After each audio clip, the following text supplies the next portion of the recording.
My friends, let us begin with a truth so simple, so radiant, that the human mind has overlooked it for centuries. From childhood, we have been taught to think of ourselves as sinners, broken creatures in need of repair, wandering souls hoping somehow to win God's approval or earn God's grace. Yet, I say to you today, and I say it without hesitation, that you were never the sinner you believed yourself to be. The world placed that burden upon you. God never did. The world may have woven stories of guilt, of punishment, of a God who demands payment before he offers love, but none of this touches the reality of your being. For you see, the infinite never created a sinner. The infinite expresses itself only in its own image, and that image is the Christ, the true identity of every individual. What we have carried as sin is not a condition but a misunderstanding, a shadow arising from the belief that we exist apart from the source of our life. And the moment that belief enters, the moment we imagine ourselves cut off from God, we begin the weary journey of trying to become worthy of what has always been ours. But we are not here to polish the mask of a human personality. We are not here to struggle and strive to become good, to improve the false sense of self that the world has imposed upon us. We are here for a far greater revelation, to lay aside that mask entirely and behold the spiritual being that has never been less than whole, never less than pure, never less than the very expression of divine life. So let us open this hour with a quiet willingness to let go of the old concepts of guilt, of unworthiness, of a self that must be saved. Let us be willing to hear, perhaps for the first time, the whisper of truth that says, "Before the world judged you, I knew you. Before the world named you, I loved you. Before the world condemned you, I expressed myself as you." This is the beginning of our journey. Not the reforming of a sinner, but the revealing of God's own child. Now let us go deeper. For if we are to be free of the belief in sin, we must understand how it arose in the first place. And the answer, my friends, is not in some ancient moral failure, nor in the missteps of a mythical ancestor. No, the sense of sin has a much simpler origin. It was born the moment we accepted the illusion of separation from God. The instant we imagined ourselves to be a life apart, a selfhood living independently, acting independently, thinking independently, that very instant the shadow called sin appeared. Not a real condition, but a shadow. Not a being, but a belief. For if you believe yourself separate from the infinite, then you must also believe yourself weak, limited, vulnerable, tempted, and guilty. You must believe that you, by your own human effort, must climb back to God. And so begins the tragedy of the ages. The soul trying to save itself, the branch trying to exist apart from the vine. But hear me, there is no separation. There never was. The separation exists only as a mental picture, a concept accepted by the human mind. The human mind looks out upon the world and sees a personal self, born in time, shaped by circumstance, tossed by the winds of emotion and desire. And then it looks at God and sees a distant being in a far-off place, and it concludes, "I must return to him." That, my friends, is the beginning of all suffering. Joel often said that the entire drama of human existence rests upon one mistaken identity. When you take yourself to be the human person, you must take upon yourself all the burdens of that person, its fears, its appetites, its memories, its mistakes, and then you call those burdens sin. Yet none of this touches the real you, because the real you was never born into the problem. The real you has always been the expression of the one life, moving as individual being. Look gently at this. If God is your life, how could your life be sinful? If God is your essence, how could your essence be corrupted? If God is your mind, how could your mind be darkened? Do you see what happens? The moment you accept God as the substance of your being, the entire belief in sin collapses like a shadow that never had form. This is why, throughout the ages, the great mystics have whispered, "Awake thou that sleepest." They are not telling a sinner to repent. They are telling the sleeping Christ to remember itself. They are speaking to the divine identity hidden beneath the world's labels, urging it to rise, to recognize its own nature, to throw off the garments of dust and step into the radiance that has always been its birthright. Therefore, let us understand, sin is not a blot upon your soul. Sin is not a condition in your being. Sin is the dream that you are something other than the spiritual offspring of God. And when that dream dissolves, the sinner dissolves with it, not reformed, not improved, but recognized as never having existed except as a belief held in ignorance of one's true identity. This is the beginning of freedom. And now, having seen that the sense of sin arises from a mistaken identity, we turn to the heart of our spiritual work, the recognition of our true identity. My beloved friends, if you would pause for a single quiet moment and listen not with the ears, but with that inner faculty of awareness, you would feel a gentle whisper telling you, "You are more than you appear to be. There is within you a presence, a life, a wisdom that does not originate in the human mind or the human body. This presence is the Christ, the living expression of God as individual being. When Scripture says, 'I live, yet not I, but Christ liveth in me,' it is not speaking of a saint or a prophet. It is speaking of the true nature of every man, woman, and child. But because the world interprets Christ as a historical figure, we have come to believe that the Christ is something outside ourselves, something to be worshipped from afar. This, too, is part of the illusion. The Christ is not a person. The Christ is not limited to Jesus of Nazareth. The Christ is the activity of God expressing itself as your very life. Consider this for a moment. The breath that moves your lungs, the intelligence that animates your thoughts, the love that rises spontaneously within your heart, these are not personal possessions. They are the movement of divine life itself. The Christ is not in you as something added. The Christ is you as God appearing in individualized form. And yet, because we have identified ourselves as the human personality with its fears, its memories, its desires, we have looked away from this inner light and called ourselves sinners. We have believed the outer costume and ignored the radiant being wearing it. But the infinite way teaches us gently, lovingly, that your true identity was never touched by the dream of separation. You may ask, if this is so, why do I not feel holy? Why do I not live as the Christ? And I say to you, because you have believed the world's testimony instead of the truth of your being. The world sees only surfaces. It sees the mask, the habits, the history, and it says this is you. But God sees only his own self shining. When the prodigal son wandered into a far country, did he change his identity? No, he only forgot it. And when he returned, the father did not say, "Now that you have repented, I will make you my son again." No, he said, "This my son was dead and is alive again," meaning he had awakened from the illusion. Not that he had earned a place he had lost.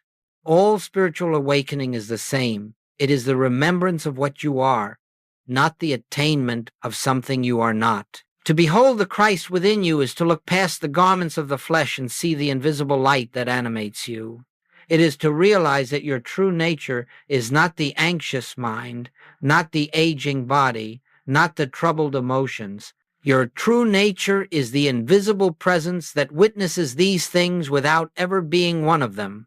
This is why Joel insisted again and again that spiritual unfoldment comes not through thinking, not through self-improvement, but through awareness, through the recognition that I and the Father are one, and that this oneness is the eternal fact of your being. Sit with this a moment. You are not becoming the Christ. You are not reaching for the Christ. You are the Christ, awakening to itself. And the more you rest in this realization, the more the burdens of the personal self begin to dissolve its guilt, its fear, its unworthiness, for these were never yours.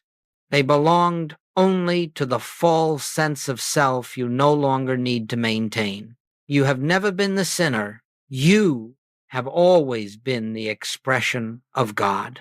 And now, my friends, having touched the radiant truth of your divine identity, let us dispel one more great misunderstanding that has burdened the human heart for generations. The world has taught us that goodness is something we achieve by effort, that if we discipline ourselves enough, struggle hard enough, strive long enough, we may become worthy of God's love. But I must tell you gently, compassionately, moral effort can never save you. Not because morality is wrong, but because morality is effect, not cause. You see, the human mind believes that if it performs enough good deeds, cleans up enough faults, suppresses enough impulses, God will at last look upon it with approval. But this is to begin at the wrong end of the ladder. This is to imagine that the human self, separate, struggling, limited, can climb its way into heaven by personal effort. And yet Jesus himself said, I can of mine own self do nothing. He did not say this in humility. He said it in truth. No human self becomes spiritual. No human self attains enlightenment. No human self purifies itself into holiness. All such attempts are like trying to polish a shadow. You may work at it all day, but nothing has changed in substance, because the shadow never had existence to begin with. And so, Joel would say to us, stop trying to reform the human self. For every attempt to make the human self good only strengthens the belief that there is a human self apart from God. And the moment you believe in a self apart from God, you have stepped back into the illusion of separation, and with separation comes fear, guilt, struggle, and the endless pursuit of worthiness.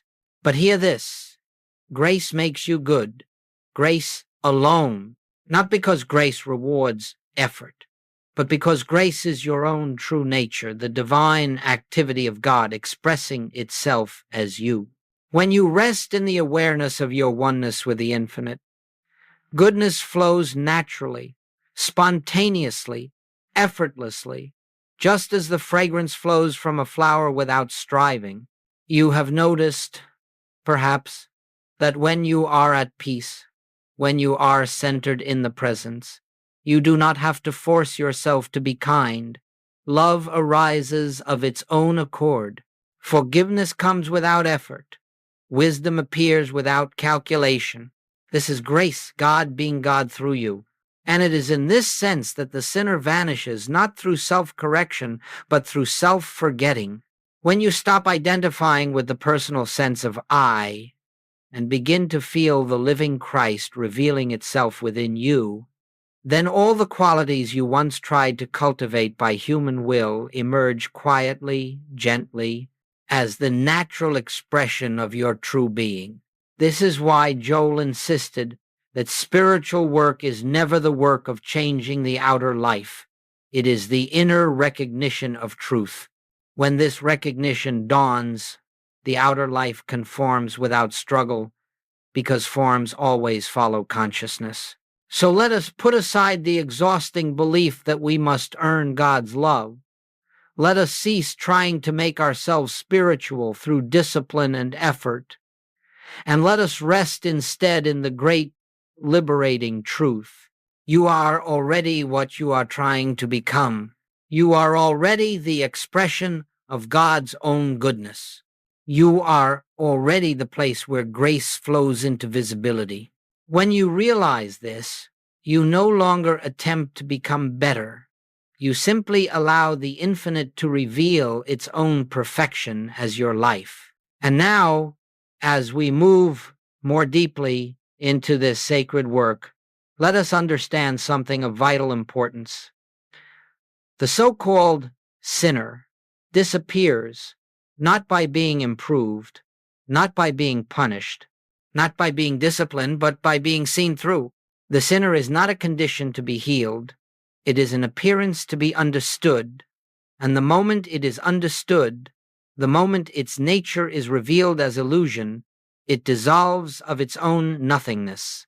Just as a disease is not a reality in God, but a false belief held in human consciousness, so sin is nothing more than the belief in a selfhood apart from God.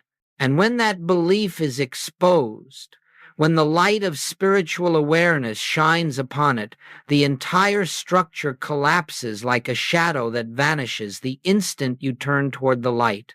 This is why attempts to change outer conduct never touch the root. You may prune the branches of a tree again and again, but unless the root is transformed, the fruit remains the same.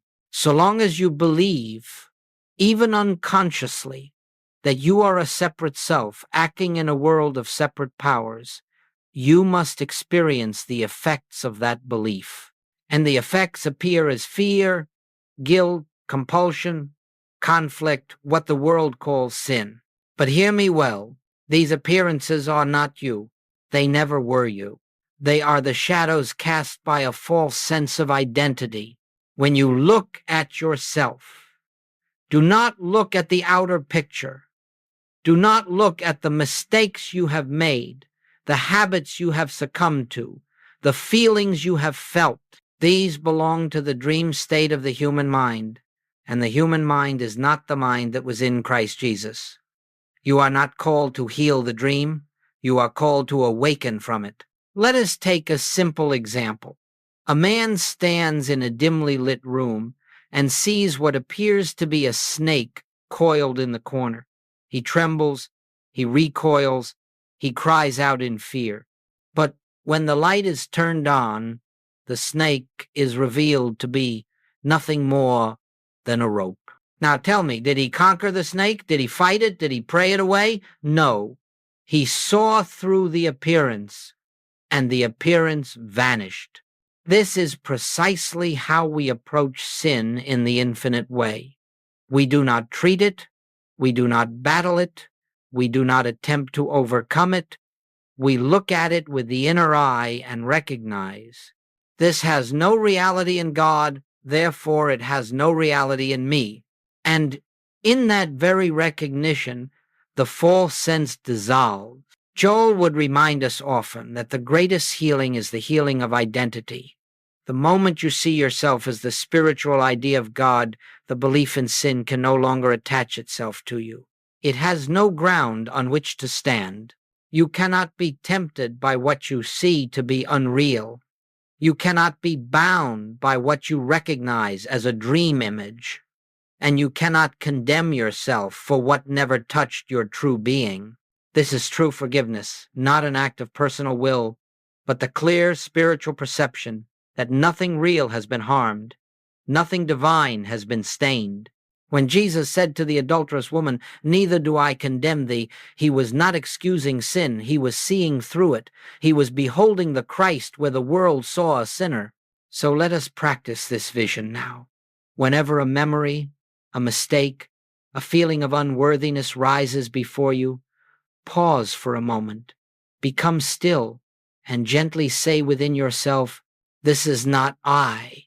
This is the shadow of a false belief. I remain the pure expression of God." Do not wrestle with the appearance. Do not try to change it. Simply turn toward the light of truth and you will find that the darkness cannot remain. My friends, this is the dissolution of the sinner concept, not the reformation of the human self, but the revelation of the divine self that has never, for a single instant, departed from its source. And now, having seen through the appearance of the sinner and having recognized the Christ as the true identity of your being, we come to something wonderfully practical. For you may ask, if this is so, if I am truly God's own expression, should not my outer life reflect this? And the answer is yes, but not through effort, not through will, not through attempting to mold the outer picture to match the inner truth. No, the outer life is transformed as a consequence of consciousness, never as the result of manipulation. You see, once you begin to live as God's child, not as a frail human seeking divine favor, but as the very presence of God individualized, something quiet and miraculous begins to happen. Problems lose their sting. Fears lose their authority. The circumstances that once threatened to overwhelm you begin to reveal themselves as nothing more than shifting shadows on the screen of appearance. For the Christ within you is the light, and when the light touches the world, the shadows naturally recede. Joel would often say, do not try to improve the effect. Change the consciousness that produces it. And this is the essence of spiritual living. When you abide in the awareness that your life is God's life, your supply is God's supply, your mind is God's mind, then the outer expressions begin to harmonize. Not because you have fixed them, but because you have ceased to believe that they have any power apart from the one power. Look at how this takes place.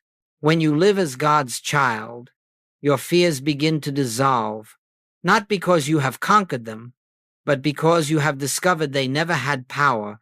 They were the product of a belief in two powers, good and evil, spirit and matter, God and something other than God. And when the realization dawns that God is one, that God is the only presence and the only power, fear has nothing left to cling to. When you live as God's child, your sense of lack begins to fade away, not because you have attracted abundance through mental effort, but because you understand that all supply flows from consciousness. You cease looking to the world as your source. You stop depending on people, conditions, events, and begin to rest in the truth that the infinite expresses itself through you as all that is necessary for your fulfillment.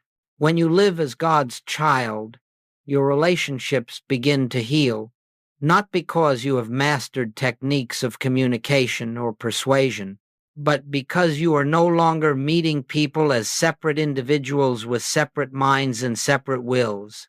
You meet them as the same Christ that lives as you.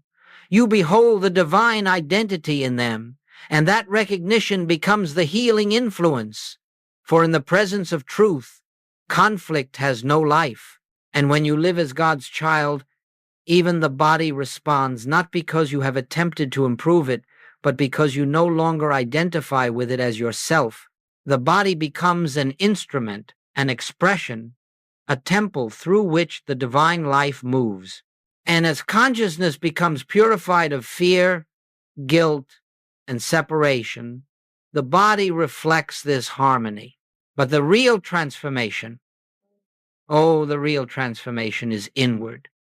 It is the quiet sense that you are no longer living life. Life is living you. You are no longer trying to guide your path. The infinite is guiding it. You are no longer striving to be good. Goodness flows naturally as the activity of grace. You are no longer clinging to outcomes. You are resting in the fact that the Father within knows your needs even before you speak. This is the life of spiritual consciousness. This is the life of one who knows their identity as God's child. You see, the outer world may continue its noise, its threats, its upheavals, its economic anxieties, its personal dramas, but the one who knows their true identity stands in the midst of these appearances, untouched, not by resistance, but by recognition. Just as the master slept peacefully in the boat while the storm raged, so you too discover that the storm cannot enter the place of your peace. For the Christ within you is the rock, and that rock is not moved. So, my friends, when you think of transformation, think not of effort, not of achievement, not of trying to become something. Think, instead of awakening, awakening to the truth that has always been, that has never left you, that has never been absent for a single moment. You are God's child. You always have been.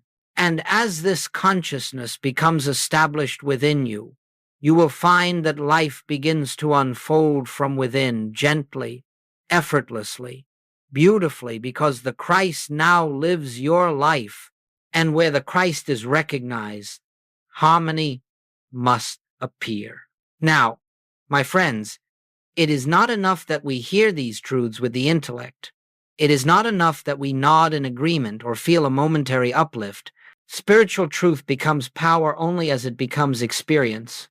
And experience comes through the simplest of practices, practices so gentle, so brief, so effortless, that the human mind almost despises them. But the spirit within knows their value. Let us take a few moments to understand how to step out of the false sinner identity and into the awareness of your true being, not as theory, but as living realization. Several times each day, perhaps many times, if you are willing, pause for just a moment. You do not need a quiet room. You do not need a long meditation. You do not even need to close your eyes, though you may if it helps. All you need is a moment of inner turning, and in that moment, in the privacy of your own consciousness, gently acknowledge, I am not a sinner seeking God. I am God, expressing as individual being. Do not try to believe it. Do not try to feel spiritual. Do not attempt to stir emotion or produce holiness. Simply acknowledge. For the truth does not become true when you believe it. It is already true. Your acknowledgement is not an effort to make it so. It is merely the opening of the curtain so that the light may shine through. After this simple recognition, let there be a few seconds, just a few of quiet inner receptivity, and in the stillness of those few seconds, something begins to happen. You may not feel it immediately, and that is perfectly all right. But the consciousness that once held the belief in separation begins to soften. The old identity begins to lose its grip.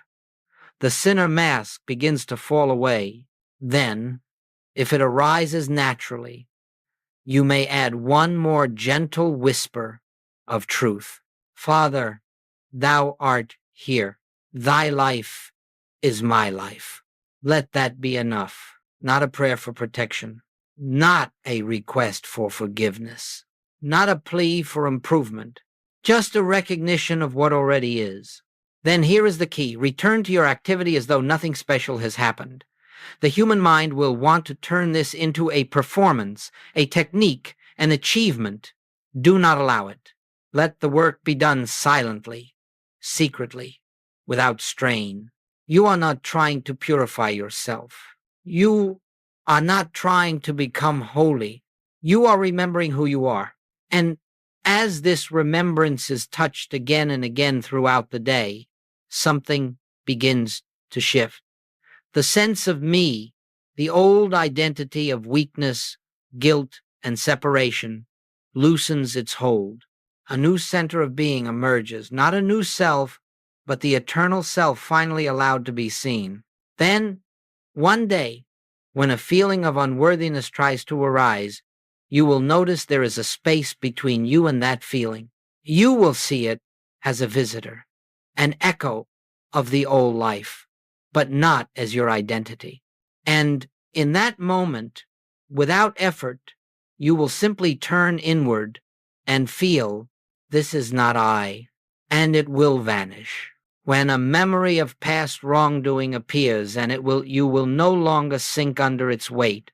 Instead, you will look upon it with compassion and say, This belonged to a dream self that never existed in God, and the sting will be gone. When a temptation appears, when a shadow thought says, "You are guilty, unworthy, fallen," you will have the quiet courage to answer, "I stand as the child of God, untouched by the illusions of the world," and the temptation will dissolve. This, my friends, is how the sinner identity falls away, not by force, not by repression, not by effort, but by the simple, steady recognition of the truth of your being. If you will practice this brief inner turning 30 seconds, perhaps less, many times a day, you will find that the past breaks off from you like a shell that no longer fits. You will feel the lightness of one who no longer carries a burden that never belonged to them. And slowly, gently, wonderfully, the Christ of your own being will begin to shine through your affairs, through your relationships, through your very presence. For the practice is simple, but the transformation is profound. Now, my friends, having learned how to step out of the false sense of a sinner and into the awareness of your true identity, let us understand something that is both humbling and magnificent. Your spiritual realization is never for you alone. There is no such thing as private illumination, for when one individual awakens to truth, the entire fabric of human consciousness is lifted.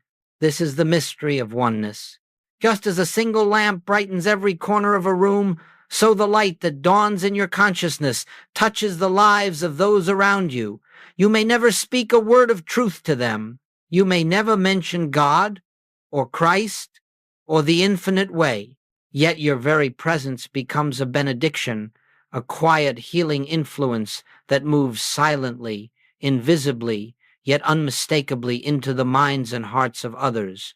Joel often said, "You are not a person radiating light.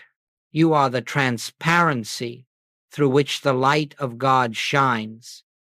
And it is this transparency, this surrender of the personal self that becomes the instrument of blessing to the world.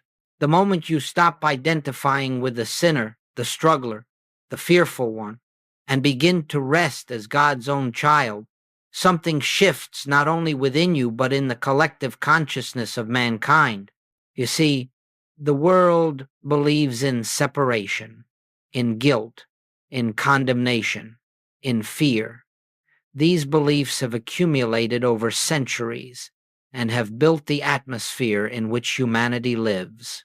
But when even one individual steps out of that atmosphere and abides in the recognition of oneness, when you look upon yourself and others as the expression of the same divine life, you weaken the collective belief in separation. You loosen the chains for all. You may think this too grand a claim, but consider how often the presence of one calm person can soothe an entire room, or how the love of one tender heart can soften the hardened spirit of another. That is only the faintest shadow of what happens when an individual begins to live in the awareness, "I and the Father are one."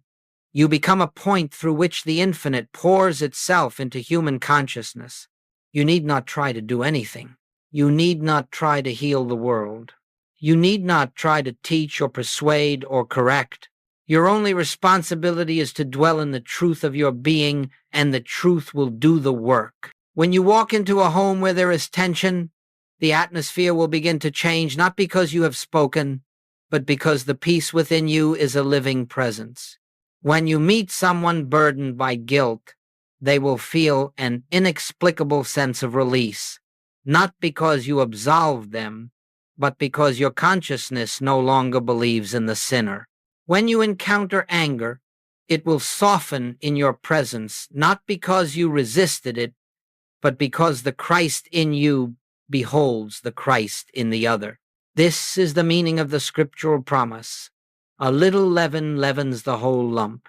One awakened consciousness becomes the leaven that raises the collective loaf of humanity. You may never know the extent of your influence. You may never witness the fruits of your realization. But the moment you cease to condemn yourself, you help release the world from condemnation. The moment you step out of fear, you weaken the world's belief in fear. The moment you rest as the child of God, you make it easier for all to remember their own divine lineage. Do you see how profound this is? You thought your spiritual journey was a personal path. You thought you were seeking peace for your own life.